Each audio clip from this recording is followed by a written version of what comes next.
مالك يوم الدين إياك نعبد وإياك نستعين اهدنا الصراط المستقيم صراط الذين أنعمت عليهم غير المغضوب عليهم ولا الضالين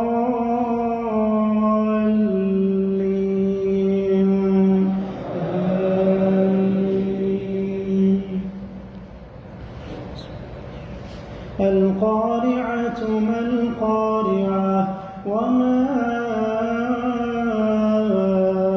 أدراك ما القارعة يوم يكون الناس كالفراش المبثوث وتكون الجبال كالعهن المنفوش فأما من ثقلت موازينه فهو في عيشة راضية وأما من خفت موازينه